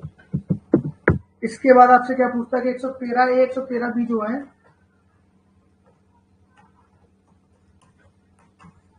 किस अमेंडमेंट से आए हैं। तो देखो ये आया है 1983 से, और ये आया 1986 से। किससे आया? ये आया 1983 से और ये आया 1986 से। तो ठीक है, ये भी ठीक है, मुझे समझ में आ रहा है कि 113 है, जो 13 ए पहले आ रहा है, बी बाद में आ रहा है, तो इसमें भी सीक्वेंस अच्छा है कि 83 और 86, 83 पहले आता है तो 13 ए वाले में जा रहा है, 113 बी बाद में आता है, तो ठीक है 1986 वाले में जा रहा है। ये भी चलो ठीक है, ये भी आपने पहले अमेंडमेंट देख लिया इसका। इसके बाद कह रहा है कि कहना क्या चाह रहा है, ये कहना चाह रहा है कि presumption as to abetment of suicide by married. तो क्या कह रहा है, जब ये क्वेश्चन उठे कि जो वुमेन ने जो 113 ए में कह रहा है कि उसने सुसाइड करी है, when the question is whether the commission of suicide by a woman had been abated by her husband or any relative of her husband and it is shown, तो क्वेश्चन ये है कि भैया ने सुसाइड करी थी, इसके पति के घर वालों ने उकसाया था, इसको अबेट किया था, तो फिर क्या होगा, और ये दिखाया जाए कि शादी के 7 साल तक, शादी के 7 साल के अंदर अंदर उसको क्या कर रहे थे, क्रूअल्टी उसके साथ हुई थी, ठीक है। 7 साल के अंदर अंदर, शादी के साल के अंदर इसको क्रूअल्टी हुई है, तो फिर क्या होगा, कोर्ट मे प्रिज्यूम, जो मैंने पढ़ा था, कोर्ट में प्रिज्यूम कर लेगी कि इन्होंने इसको अबेट सुसाइड के लिए किया था। 113 सिंपल सी बात करें, शादी के 7 साल के अंदर अगर कोई औरत सुसाइड कर लेती है, ठीक है, और कोर्ट के सामने ये आ जाए कि हाँ भाई इसके साथ क्रूरल्टी वगैरह भी हुई थी, तो कोर्ट अगर चाहे तो प्रिज्यूम कर सकती है कि हाँ इसने क्या किया, वो पति ने पति के स्थान उसको अबेट किया, तो ये तो अबेटमेंट से रिलेटेड है। और डाउरी डेथ 113 बी में है, ठीक है, जो हमने 304 बी में पढ़ रहे थे, वही यहाँ पर है कि when the question is whether a person has committed the dowry death of a woman and it is shown that soon before death such a woman is subjected by such person to cruelty or harassment, तो वही बात याद है कि dowry के लिए उसको cruelty वगैरह करी गई है, ठीक है, और किसी आदमी ने क्वेश्चन आ रहा है कि इसने डाउरी डेथ करी है, उससे पता लग जाए कि हाँ भाई उसकी डेथ से पहले वुमेन को क्या हुआ था, क्रूरल्टी वगैरह दी गई थी, तो कोर्ट शेल प्रिज्यूम, यहाँ पर क्या है मेक ये क्या आ गया, आप देखो अगले में शेल 304 बी वाला जो है वो उसमें शेल प्रिज्यूम आ जाएगा, और उसमें मिनिमम 7 इयर्स की पनिशमेंट थी, एलआई तक जा रही थी, इसमें शेल प्रिज्यूम कर लिया कि हाँ इसने डाउरी डेथ की होगी। और शेल प्रिज्यूम करने का मतलब क्या हुआ, शेल प्रिज्यूम करने का मतलब ये हुआ कि अब आप प्रूव करिए कि मैंने नहीं करी। आई बात समझ में, शेल का कितना नुकसान हुआ, बहुत नुकसान होगा उसको। 114 बहुत इंपॉर्टेंट है। 114 बहुत सिंपल बात कहता है कि कोई भी फैक्ट कोर्ट को लगे कि इस केस में जरूरी है, ठीक है, तो कोर्ट चाहे तो मे प्रिज्यूम कुछ भी प्रिज्यूम कर सकता है। कोर्ट 114 में 114 इतना बढ़िया सेक्शन है, कहता court may presume the existence of any fact, any से पकड़ लो कोई भी fact, which it think likely to have happened, जो लगता है कि हुआ होगा, regards being had to be the common course of natural event, human conduct, public and private business in their relation to the fact of particular case. Case के हिसाब से उसे अगर ऐसा लग रहा है कि ऐसा हुआ होगा, तो कोर्ट 114 में चाहे तो प्रिज्यूम कर सकते हैं। तो 114 से यही पकड़े चल रहा मे प्रिज्यूम। अब 114 से क्वेश्चन आता है ना, एक इसके एग्जांपल से क्वेश्चन आता है, मैं आपको 133 बार पढ़ाऊंगा कंप्लायंस के साथ, तो उसको वहां से बनता है, ठीक है, तो मैं वो पढ़ाऊंगा आपको उसके साथ। इसके बाद आ जाओ 114 ए। अब क्योंकि 114 में था तो यहाँ तो ऑब्वियसली बात है शेल होगा। देखो क्या कह रहा है, पहली बात तो देख लो कि आया कैसे, 2013 से आया ये, ठीक है, कह रहा है कि in prosecution for rape under clause A B C D फलाना ढिमकाना 376 का इसने पूरा ले लिया, where sexual intercourse by the accused proved, sexual intercourse prove हो गया, ठीक है, एंड द क्वेश्चन ये आ रहा है कि whether it was without the consent of the woman alleged to have been raped. वो कह रहा है क्या ये क्वेश्चन आ जाए कि इसमें कंसेंट जो थी विदाउट कंसेंट हुआ है, ये क्वेश्चन आ रहा है कि कंसेंट थी कि नहीं थी, and such a woman stated in her evidence before the court that she did not consent। जब क्वेश्चन ये आ जाए कि ये क्या इसमें कंसेंट थी कि नहीं थी रेप वाले मैटर में, और वुमेन ने अगर ये कह दिया अपने स्टेटमेंट में कि मैंने तो कंसेंट नहीं दी थी, तो कोर्ट क्या कर लेगी, शेल प्रिज्यूम कर लेगी, शेल प्रिज्यूम कर लेगी कंसेंट, और लड़की ने कहा है तो नहीं दी होगी, तो कंसेंट नहीं दी थी। अब आप प्रूव करो कि कंसेंट दी थी। एक बार लड़की ने अगर कह दिया कि मैंने कंसेंट नहीं दी थी, तो फिर एक्यूज्ड ये प्रूव करे कि उसने कंसेंट दी थी। ये 2013 के अमेंडमेंट से जोड़ के 114 ए बना दिया गया। ये आ गया जी आपका 113 ए, 113 बी, 114 114 ए, मेशेल, फिर 113 120 1983 86। पहला वाला है क्या है, सुसाइड का अबेटमेंट का, दूसरा क्या है, डाउरी डेथ का। 114 में कोई भी फैक्ट को आप पकड़ लोगे, और 114 में क्या होगा, कंसेंट अगर उसने बोल दिया कि मैंने नहीं दी थी, मान लेंगे भैया नहीं दी थी, ठीक है। अब आ जाओ जी 115। 115 क्या कह रहा है, ये 115 क्या कह रहा है, एक मिनट,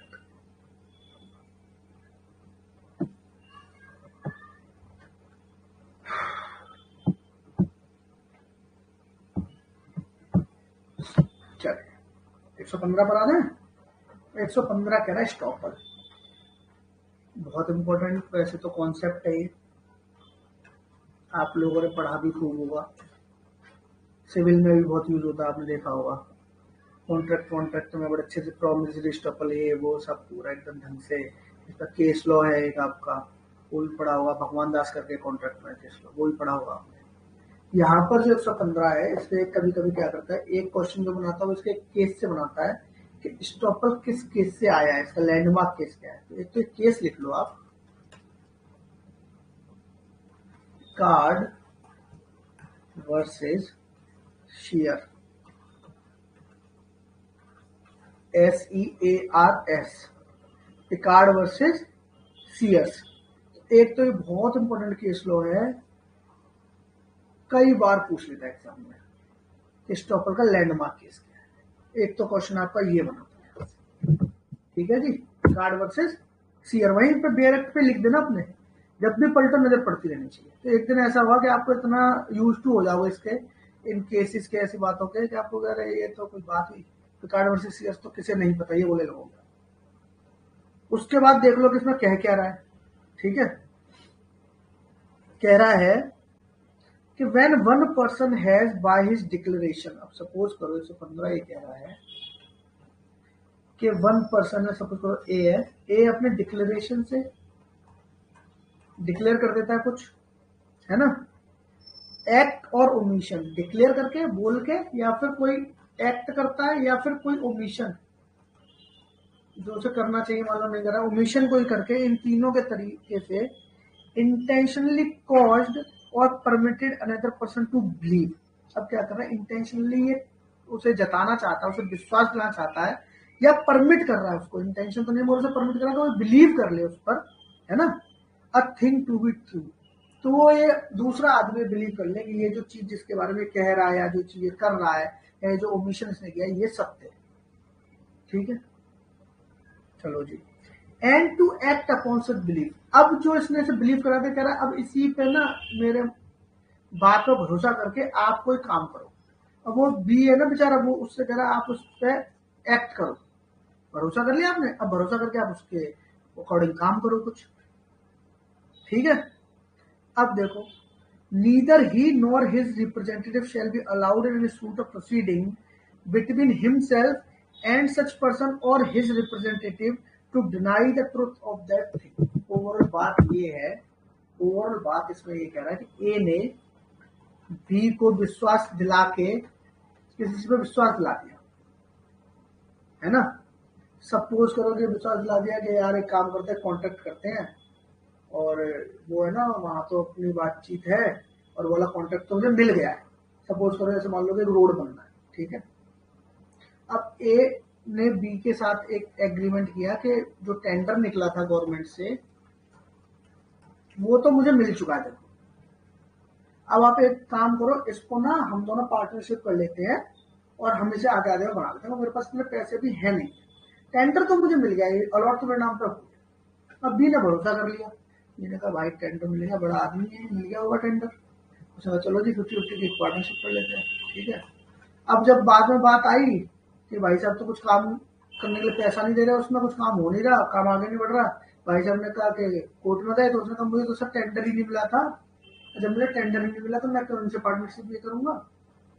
कोर्ट क्या है, नहीं भैया ऐसे नहीं होता, आपने पहले तो देखो कोई एक्ट किया, कोई डिक्लेरेशन करी, उस पर आपने बिलीव करा दिया बी को, बी ने उस बात पर बिलीव करके कोई काम कर दिया।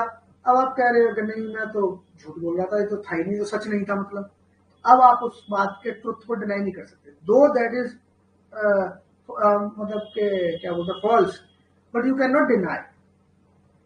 ये वैसे रूल ऑफ एविडेंस है, ये सब्सटेंटिव लॉ तो नहीं है। देखो स्टॉपल जो है ना, ये कोई सब्सटेंटिव लॉ नहीं है। एक तो चीजें कभी कभी पूछ लेगा आपसे, तो याद रखना कि स्टॉपल जो रूल ऑफ एविडेंस है, ये कोर्ट ने एक मतलब के थ्रू अपने जजमेंट्स को ना इसको इवॉल्व किया स्टॉपल, कि किसी व्यक्ति अगर कोई कुछ कह रहा है ना, और उसकी बात को कोई बिलीव करके कोई एक्ट कर रहा है, तो अब आप उसको मना नहीं कर सकते। कॉन्ट्रैक्ट में आपने केस जो मैं आपको बता रहा हूँ, भगवान दास वाला, मुझे पूरी उसकी साइटेशन याद नहीं आ रही, उसके फैक्ट बताता हूँ, आपको ज्यादा अच्छे से याद आएगा। उसमें कहता है भाई साहब गए थे चंदा मांगने, कुछ बनवा रहे होंगे वो, कोई मान लो चैरिटेबल कुछ बनवा रहे होंगे, मंदिर मस्जिद गार्डन में, तो वो चंदा मांगने गए ए के पास, ए से कह दिया भैया आप चंदा बंदा दे दो, उन्होंने कोई बात नहीं मैं आपको 5,000 रुपए दे दूंगा, आप काम शुरू करो। अब देखो ए ने क्या क्या डिक्लेयर कर दिया कि मैं 5,000 रुपए दे दूंगा, आप काम शुरू करो। बी ने इस पर भरोसा कर लिया कि भाई साहब 5,000 रुपए दे देंगे, इन्होंने वहां से सीमेंट वीमेंट सब मंगाना शुरू कर दिया, सब सामान वामान मंगा लिया, ईट ईट। अब ये गए ए के पास वापस, तो भाई साहब वो आपने बोला था ना 5,000 दूंगा, मैं तो सामान ले आया हूँ, उधार कराया, पैसे तो दिया हूँ।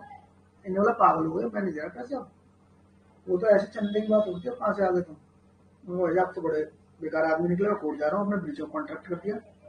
तो वहां पर कोर्ट ने ए पर स्टॉपल ये लगाया कि पहले तो आपने बोल दिया, बी ने आपका भरोसा कर लिया, और उसके उसमें आके उसने कुछ एक्ट कर दिया, तो अब आप मना नहीं कर सकते उसके तुझसे, अब अपनी बात से पीछे नहीं हटोगे आप। समझ में आ गई? ये होता है ओवरऑल स्टॉपल का क्या बोलते हैं प्रिंसिपल, रूल ऑफ एविडेंस होता है ये। अच्छा, इसमें एक आपकी मैगजिम भी है, वैसे पूछता तो नहीं है, मुझे नहीं लगता पूछा, मैं बाई चांस पूछते, इस मैगजिम को आप लिख लो, अलेजस कॉन्ट्रिया नॉन ईस्ट ऑडियंडस, अलेजस कॉन्ट्रिया ट्रेसिया है, नॉन ईस्ट AU है, ऑडियंडस,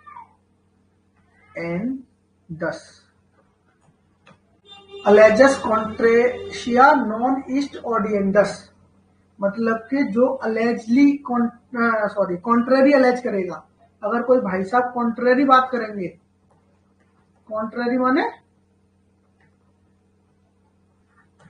माने विपरीत, अगर कोई आप कॉन्ट्रेरी विपरीत बात करोगे, अलेज करोगे, तो उसको नहीं सुना जाएगा, इसका मतलब ये होता है। कभी अगर पूछ देगे मैगजिम इसका मतलब क्या होता है, तो आपको ये भी पता होना चाहिए, ठीक है।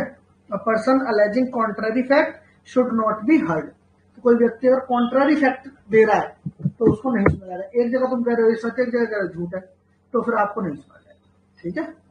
ये 115 स्टॉपल। अच्छा, स्टॉपल में एक चीज और, इसके 3-4 तरीके के स्टॉपल के टाइप होते हैं, मुझे नहीं लगता पीटी में पूछता होगा वैसे कभी, पर बाई चांस अगर पूछ दे तो स्टॉपल भी कई तरीके का है। जैसे एक तो आपने इसमें एक्ट वैक्ट देख लेना, डिक्लेरेशन वगैरह, तो ये तो आ जाएगा estoppel by conduct. Estoppel by conduct तो आप समझ के जो एक्ट वैक्ट कर रहे हो, अपनी हरकतों से जो बता रहे हो, अपने आचरण से जो आप बता रहे हो, एक तो इस तरीके का स्टॉपल होता है, स्टॉपल बाय कंडक्ट बोलते हैं, ये तो आपको समझ में आ रहा होगा। एक होता है स्टॉपल बाय रिकॉर्ड,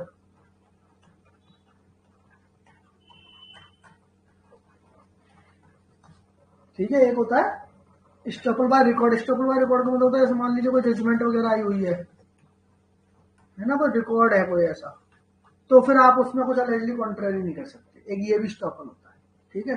इसके टाइप को नॉर्मली आप मोटा मोटा समझ लो, नॉर्मली पूछता तो नहीं है, फिर भी अगर दिमाग को कहीं होना चाहिए। एक होता है स्टॉपल बाय डीड,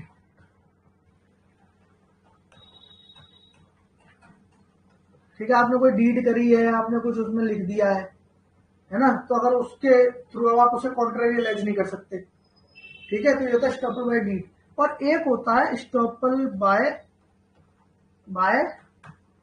पाइस, और ये पाइस में डबल आई है, स्टॉपल बाय पाइस, ठीक है। तो जैसे मान लीजिए आपने कोई एग्रीमेंट या कॉन्ट्रैक्ट किया, कोई एग्रीमेंट किया कि ऐसे ऐसे काम करेंगे, अब आप उसे चेंज नहीं कर सकते, तो ये 4 तरीके का स्टॉपल होता है।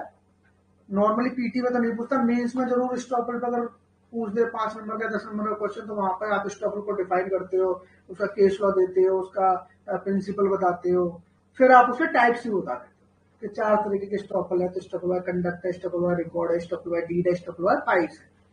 यहाँ तो नहीं पूछा, और बाई चांस अगर कभी आप स्टॉपल बाय पाइस ही लिख के पूछ दे कि होता क्या है, कि बाय एग्रीमेंट होता है, बाय कंडक्ट होता है, बाय इससे होता है, बाय उससे होता है, तो थोड़ा तो मोटा मोटा पता रहे तो कहीं गलत ना हो जाए बस, ठीक है। तो ये हो गया एक चीज।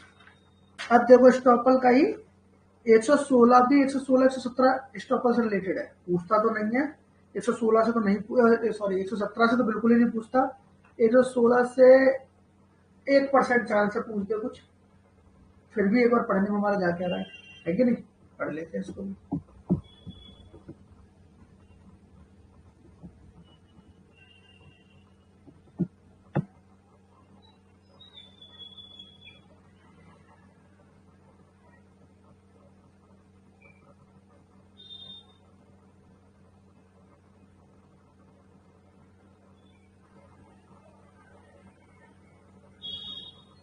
चलो 116 क्या कह रहा है, कह रहा है no tenant of immovable property और person claiming through such tenant. तो अगर कोई टेनेंट है इम्यूअल प्रॉपर्टी में, ठीक है, क्या कह रहा है, no tenant of immovable property. तो पहली बात तो सुनना, इमूवेबल प्रॉपर्टी की बात कर रहा है और उसके थ्रू कोई क्लेम कर रहा है, कोई उसके थ्रू कोई क्लेम कर रहा है, कोई व्यक्ति उस टेनेंट के थ्रू क्लेम कर रहा है ना। Shall during the continuance of tenancy, तो जब तक वो टेनेंसी चल रही है, सपोज को 10 फरवरी से लेके और 15 अगस्त तक चलती है, 10 फरवरी से 15 अगस्त तक टेनेंसी चल रही है, तो इस पूरे जब तक ये चल रही है, कंटिन्यू में है, be permitted to deny that the landlord of such tenant had at the beginning of the tenancy a title of such movable property। तो अब इस टेनेंट को हम ये राइट नहीं देंगे, हम ये बोलने की परमिशन नहीं देंगे कि ये बोले कि मेरा जो लैंडलॉर्ड है ना, तो जब मैं टेनेंसी में आया था 10 फरवरी को, उससे पहले या उस टाइम पर तो उसके पास ओनरशिप का टाइटल ही नहीं था। वो बोलते कि ये लैंडलॉर्ड तो ओनर था ही नहीं जब मैं आया था, तो ये जब तक कंटिन्यूएंस में है तो नहीं बोल सकता। हाँ, 15 अगस्त को एक बार ये टेनेंसी खत्म हो जाए उसके बाद बोल सकता है, 16 अगस्त को जाके बोल सकता है, मगर 10 फरवरी से लेकर 15 अगस्त के बीच में कभी ये नहीं बोल सकता कि लैंडलॉर्ड को जब टेनेंसी शुरू हुई थी 10 फरवरी को, तब उसके पास ओनरशिप का टाइटल नहीं था, वो ओनर उसका नहीं था। क्योंकि आपने जब टेनेंसी ली तो उसे ओनर मानकर ही तो टेनेंसी में आए होंगे, कोर्ट माना स्टॉपर लगा रहा है, अब तब तो आप ओनर मान के उसमें आ गए, और अब आप कल क्या करोगे, नहीं जब मैं तो टेनेंसी में था ओनर नहीं था। अरे ओनर नहीं था टेनेंसी में, तुम आए कैसे थे फिर? समझ रहे हो एक ये चीज। तो टेनेंट क्या कंटिन्यूएंस ऑफ टेनेंसी नहीं डिनाई कर सकता, ये याद रखना। अगर पीटीआर क्वेश्चन बनाएगा तो यही बोलेगा क्या कंटिन्यूएंस ऑफ टेनेंसी आप उसका डिनाई कर सकते हो, नहीं कर सकते, नहीं कर सकते। After the tenancy got over तब आप कर सकते, ठीक है। दूसरा उसी का एक, अब क्योंकि टेनेंट नहीं कर पा रहा तो इसमें क्या लाइसेंस ही आ गया। आगे देखो, and no person who came upon an immovable property by the licence. अब लाइसेंस अगर कोई आया है, अगर लाइसेंस से कोई आया है तो क्या करा, the person possession there of solely permitted deny the title to, तो ये लाइसेंस से जो है ना वो भी नहीं कह सकता कह रहे भैया इनको तो राइट इन द पोजेशन का। अरे तुम तो वैसे भी लाइसेंस ही अपना काम करो निकलो, तुम अब आके बोले लोग अरे इनके पास तो अरे पोजेशन था नहीं, तो फिर आपको लाइसेंस इससे कैसे दिया, आपने कैसे इससे लाइसेंस लेने की बात कही, अब आप बना कर रहे हो। तो वो टेनेंट का लाइसेंस का सेम खेल 116 बताता है, ठीक है। वैसे पूछता नहीं, बाई चांस पूछ दे तो वो कंटिन्यूस ऑफ टेनेंसी से पूछेगा, ध्यान रखना कंटिन्यू में नहीं आप बोल सकते, खत्म होने के बाद बोल सकते हो, ठीक है। 116 117 से पूछता नहीं है, 118 से पूछता है। तो 118 बहुत अच्छा कह रहा, हु में टेस्टिफाई, कह रहा कौन टेस्टिफाई कर सकता है, कह रहा कोई भी व्यक्ति टेस्टिफाई कर सकता है। तो ये याद रखना, ऑल पर्सन, 1 साल का बच्चा हो चाहे 6 महीने का, हर कोई कर सकता है। तो पहली लाइन में तो क्लियर होगा, सारे पागल आदमी हो, है ना, लूला लंगड़ा बीमार 80 साल का बुढ़ा, है ना, कोई भी हो, सब टेस्टिफाई कर सकते हैं, अनलेस में बस इसने एक्सेप्शन ये कह रहा है, unless the court consider that they are prevented from understanding the question put to them or from giving rational answers to those questions by tender year, extreme old age, disease, whether of body of mind or any other cause of the same kind। कह रहा भाई साहब सिर्फ इतना अगर गड़बड़ पाई गई, वैसे तो सब लोग कर सकते हैं, कॉम्पिटेंट होते हैं, टेस्टिमनी गवाही दे सकते हैं, मगर अगर ऐसा हो जाए कि वो ना क्वेश्चन को नहीं समझ पा रहा,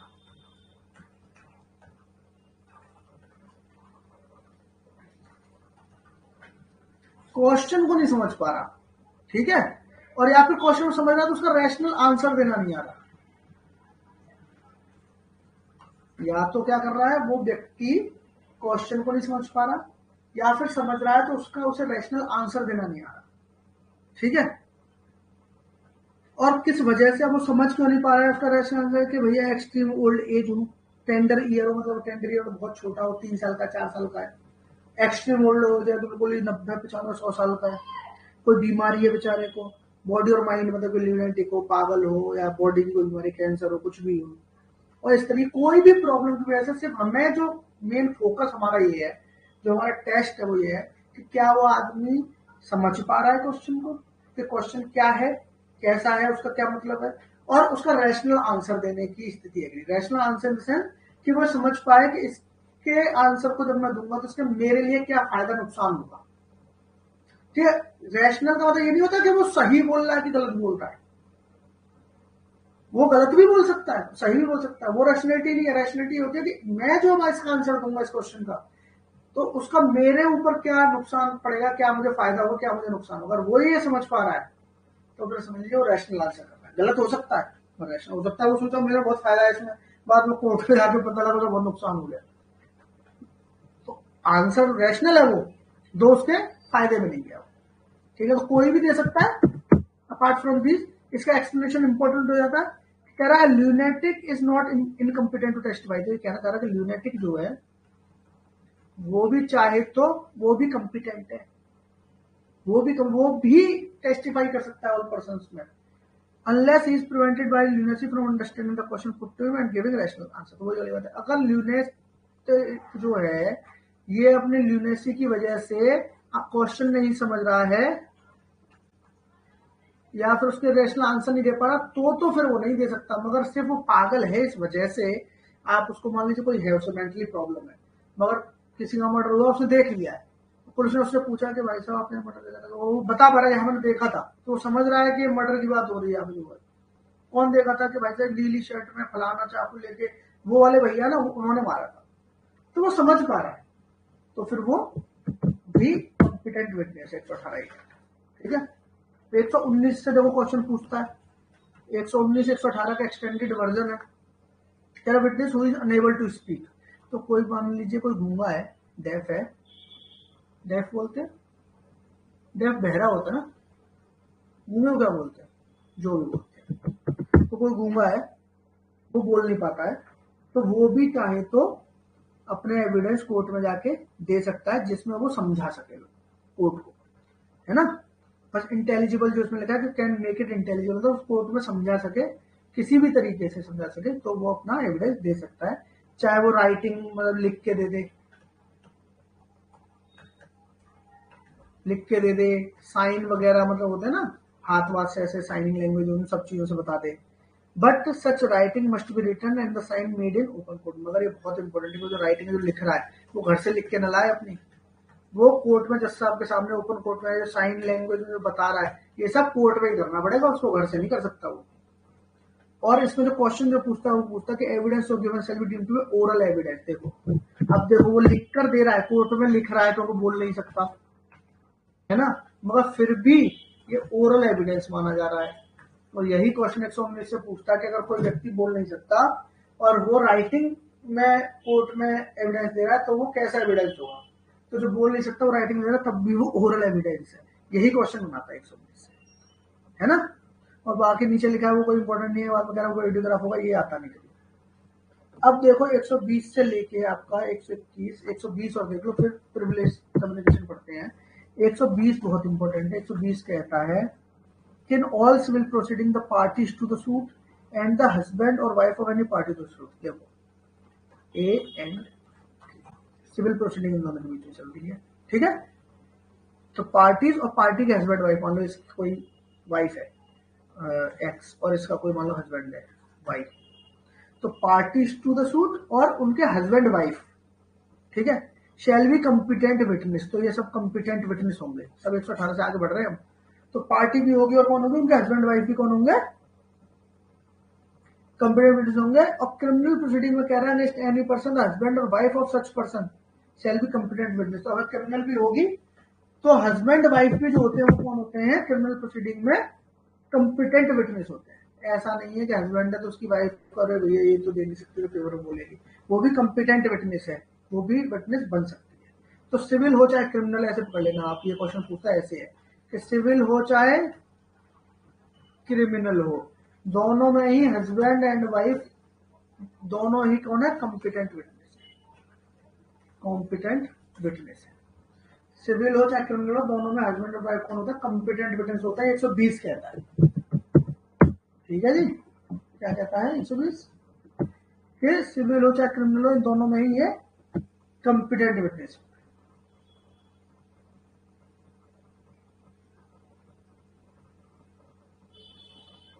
ठीक है, उसके बाद देखो 121 से लेके और प्रिविलेज कम्युनिकेशन अगर हम पढ़ेंगे तो ये जाती है सीधे 131 तक। 21 से 131 तक जाती है आपकी प्रिविलेज कम्युनिकेशन। प्रिविलेज कम्युनिकेशन ये होती है कि ऐसी कम्युनिकेशन जिसके लिए कोर्ट आपको क्या नहीं कर सकता, कंपेल नहीं कर सकता कि आप इसका एविडेंस दीजिए। रेलिवेंट भी हो सकती है, एडमिसिबल भी हो सकती है, मगर कोर्ट आपको मजबूर नहीं कर सकता कि भैया आप आगे यहाँ पे दीजिए। कुछ ऐसी बातचीत होती है किन्हीं लोगों के बीच में जैसे कोर्ट कहता है कि नहीं भैया कुछ हो जाए मगर हम उसको नहीं सुनेंगे, हम इस बात को यहाँ नहीं सुनेंगे कोर्ट में। ठीक है, तो ये होती है प्रिविलेज कम्युनिकेशन। प्रिविलेज कम्युनिकेशन 121 से 131 तक है। हमें जो पढ़ने हैं वो 4-5 सेक्शन पढ़ने हैं इसमें जो हमारे लिए इम्पोर्टेंट है। ठीक है जी, जैसे 121 तो इम्पोर्टेंट है, ऑब्वियसली बात है। 121 कह रहा है कि कोई जज कोई मजिस्ट्रेट काम वाम कर रहा है, ठीक है, और उसके वहां पर कोई भी चीज हो रही है तो उसे आप कंपेल नहीं कर सकते कि नहीं आगे इसकी गवाही दो, ये करो वो करो, अनलेस एंड अनटिल उसको हायर कोर्ट से उसके ऊपर जो बैठा है वो उसको ऑर्डर ना करे। देख कह रहा नो जज और मजिस्ट्रेट शैल, अब बीच वाली हटाए थे एक लाइन और आगे से पढ़ते हैं, नो जज और magistrate shall be compelled to answer any question as to his own conduct. तो उसने वहां पे जो ओन कंडक्ट किया है, यार मैं तो राइटिंग देख के डर जाते हुए आप लोग, own conduct in court as such और मजिस्ट्रेट, तो उसने एज जज और मजिस्ट्रेट उसने जो भी किया उसके लिए आप कंपेल नहीं कर सकते कि भैया बताओ इसको क्या ऐसा क्यों किया तुमने। और as to anything which came to his knowledge in court as such और मजिस्ट्रेट, और जो जज और मजिस्ट्रेट रहते हैं उसकी नॉलेज में कोई बात आई तो उसके लिए भी आप कंपेल नहीं कर सकते। ठीक है, कोई नहीं कर सकता उसको compel, but he may be examined as to other matter which occurred in his presence while he was so active. Other matter के लिए एग्जामिन वगैरह हो सकता है, मगर देखो इसमें एक एक्सेप्शन भी है 121 में, except upon the special order some court to which he subordinate. अब मान लो कोई जुडिशियल मजिस्ट्रेट है, फर्स्ट क्लास मजिस्ट्रेट है, ये किसके अंडर में आता है, सीजीएम के अंडर में आता है, या डीजे हो गया या हाई कोर्ट हो गया, इनके अंडर में आता है ना ये, तो ये लोग तो इसको स्पेशल ऑर्डर देकर कंपेल कर सकते हैं कि भैया आपका कंडक्ट ऐसा क्यों है, या फिर मतलब कि आपकी नॉलेज में बात आई थी वो क्या थी, चलो बताओ। नॉर्मली 121 में कोई आप उसे कंपेल नहीं कर सकते। तो नॉर्मली जो क्वेश्चन है पूछता है कि जजेस और मजिस्ट्रेट से रिलेटेड जो प्रिविलेज कम्युनिकेशन का सेक्शन क्या है वो कौन सा है, 121 है, पूछता तो यही है। और अगर अंदर से पूछा तो यही पूछेगा कि वैसे तो आप मजा नहीं कर सकते और किसके ऑर्डर पे कर सकते हो, एक्सेप्शन पूछ लेगा। एक्सेप्शन कौन है कि जिसके सबऑर्डिनेट वो है, जो उससे हायर अथॉरिटी है वो मुझे कर सकती है। 122 कहता है कि हस्बैंड वाइफ के बीच में कोई बात हुई है तो ना तो हम उसे कंपेल करेगा कोर्ट उसे, ठीक है, और ना ही परमिट करेगा, ना ही कंपेल करेगा ना ही परमिट करेगा। कंपेल होता कि हम उसे जोर जबरदस्ती नहीं करेंगे भैया बताओ बताओ, और सपोज करो प्यार से बताने भी आ जाए तो हम उसे बोलने भी नहीं देंगे, मुझे आज्ञा भी नहीं देंगे, इस बात की परमिशन भी नहीं देंगे कि आप बोलो। हस्बैंड वाइफ के रिश्ते को बचाने के लिए, उस इंस्टीट्यूशन को बचाने के लिए मैरिज के, ये 122 का प्रिविलेज कम्युनिकेशन का यहाँ पर बेनिफिट दे रहा। क्या कह रहा है देखो, कह रहा नो पर्सन हु इज और हैज बीन मैरिड, तो चाहे हो चाहे रह चुका हो, shall be compelled to disclose any communication made to him during marriage. तो शादी के दौरान कोई बातें जो हुई, जब शादी चल रही थी तब तक तो बातों को आपको कंपेल नहीं किया जाएगा खोलने के लिए, by any person to whom he is और has been married, nor shall he be permitted to disclose. तो अब क्या कह रहे हैं, उसे परमिशन भी देंगे कि वो डिस्क्लोज कर सके any such communication, unless the person who made it or his representative in interest consents. तो ये है कि भाई जिसने खुद, मान लीजिए कोई वाइफ पति की कोई बात कहना चाहती है और कोर्ट ने कह दिया नहीं भाई हम परमिट नहीं कर रहे, मगर हस्बैंड कह रहा है भाई मैं कह रहा हूँ ना बोलो, टेंशन नहीं बोलो, मैंने तो कही है ना बात, मैं परमिशन दे रहा हूँ, तो फिर कोर्ट कह रहा है जब इसी को कोई फर्क नहीं पड़ रहा था मैं क्या फर्क पड़ रहा, बोलो आप भी, ये वाली बात है। ठीक है,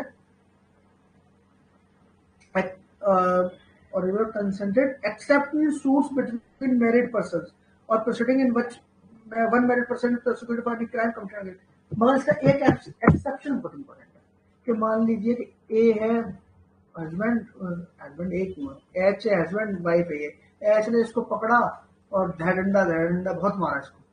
अब वाइफ कोई बात बताना चाहती है, वो कह रहे 122 का प्रिविलेज कम्युनिकेशन तो परमिट नहीं करेंगे, तो ऐसा नहीं है। अगर एक दूसरे के खिलाफ कोई केस कर रखा है तो फिर आप खोल सकते, समझ लो। जैसे सपोज करो कि एच ने मर्डर कर दिया और जाके अपनी वाइफ को बता दिया कि अब मैंने ऐसे ना ए को मार, अब इन दोनों के ना 2 साल बाद लड़ाई हो गई इनका अलग अलग होगा। डब्ल्यू जाके वो बता रही है मुझे एच ने बताया कि मैंने ए को मारा है, तो फिर इसका परमिशन इसको नहीं मिल सकती। मगर अगर मान लो एक खुद वाइफ को ही मार रहा है तो फिर वाइफ बता सकती है, या वाइफ एक को परेशान कर रही है तो ये बता सकता है। ओवरऑल मतलब ये है, एक दूसरे के खिलाफ केस किया तो बता सकते हो, मगर किसी और के खिलाफ केस चल रहा तो आप नहीं बता सकते। 122 से कहता है। 122 में वैसे नॉर्मली पूछता तो नहीं है, अगर हस्बैंड वाइफ को पूछ ले कहां पर दिया हुआ प्रिविलेज कम्युनिकेशन, तो 122 में। जजिस वाला कहां पर था, 121 में था, है ना। अब देखो 123 क्या है।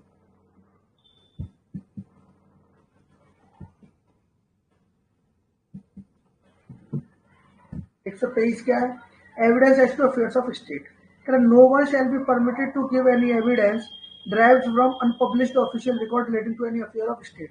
कह रहा है कि भैया अनपब्लिश्ड ऑफिशियल रिकॉर्ड जो है, अनपब्लिश्ड जिन्हें पब्लिश नहीं किया गया ऑफिशियल रिकॉर्ड है, ठीक है, तो आप इसको स्टेट के अफेयर से रिलेटेड कोई अगर अनपब्लिश्ड ऑफिशियल रिकॉर्ड है आप इसको डिस्क्लोज नहीं कर सकते, ठीक है। आप इसको एविडेंस में नहीं दे सकते। सिर्फ कब दे सकते हो, जब आप हेड ऑफ डिपार्टमेंट जो होता है, जो उसका हेड है, उसकी परमिशन से कर सकते हो। तो मान लीजिए इतनी सारी जांच वाँच होती हैं, हर डिपार्टमेंट अपना अपनी कराता है, होम मिनिस्ट्री करा रही है, करा रही है, वो करा रही है, और कई सारी ये क्या करता है, पब्लिश नहीं करता। आपने पार्लियामेंट वगैरह में सुना होगा, नेता बोलते रहे आपने वो वाली रिपोर्ट क्यों नहीं पब्लिश कर रहे हो, वो वाली रिपोर्ट आईबी की क्यों नहीं पब्लिश कर रहे हो, तो उन्होंने पब्लिश किया। अब कोर्ट में कोई मुद्दा उठे और वो उसका वहां से कुछ निकालना है एविडेंस में, तो आप उसे एविडेंस में नहीं ले सकते, क्योंकि सरकार ने हो सकता है कुछ सोच के उसको रोक रखा हो, उससे नुकसान हो सकता है बड़ा हो, इसलिए रोक रखा हो, तो आप उसे नहीं कर सकते अंटिल के हेड ऑफ डिपार्टमेंट जो है वो उसकी परमिशन नहीं देता। ये 123 कहता है, ठीक है जी। 124 क्या कह रहा है कि ऑफिशियल कम्युनिकेशन। अब समझ लो कि किन्हीं दो व्यक्तियों में कोई पब्लिक ऑफिसर है, या मान लो एसएचओ और डीसीपी की कोई बात हुई है। अब इन दोनों के बीच में क्या बात हुई है, आप इनको डिस्क्लोज करने के लिए नहीं कह सकते। क्या कह रहा है, no public officer shall be compelled to disclose communication made to win official confidence.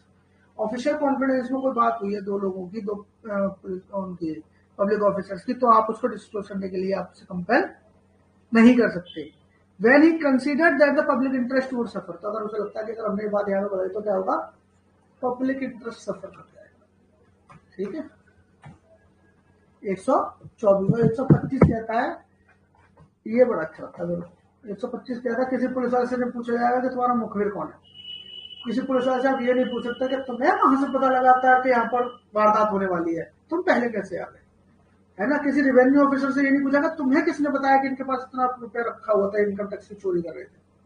तो ये सही बात है कि उस व्यक्ति को, पुलिस वाले को मान लीजिए तो कहीं से पता लगा, वो अपराध रोक रहा है, अब उस आपने उसी पर क्वेश्चन कर दिया, तुम्हें कहां से पता लगा बताओ। आदमी उसका नाम बता देगा और वो जाकर मुजरिम है ना, वो उसी को मरवा देगा, कल से उसके वो भी खत्म हो जाएंगे कि कहीं से कुछ पता लगे बेचारे।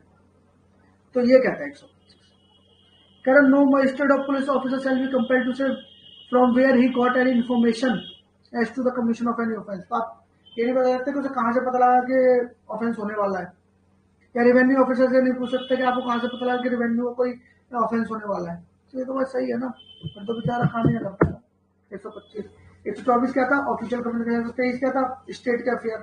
122 हस्बैंड वाइफ। 121 जजेस मजिस्ट्रेट। 126 इंपॉर्टेंट है, बहुत इंपॉर्टेंट। कह रहा है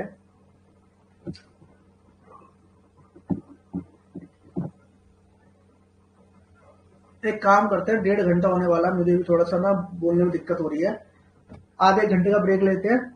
साढ़े क्या टाइम हो रहा है, 7:30 हो रहे हैं ना, क्या टाइम हो रहा है, 7:30 हो रहे हैं। 8:30 बजे अप्रोक्स शुरू करते हैं क्लास को। अभी से थोड़ा एक ब्रेक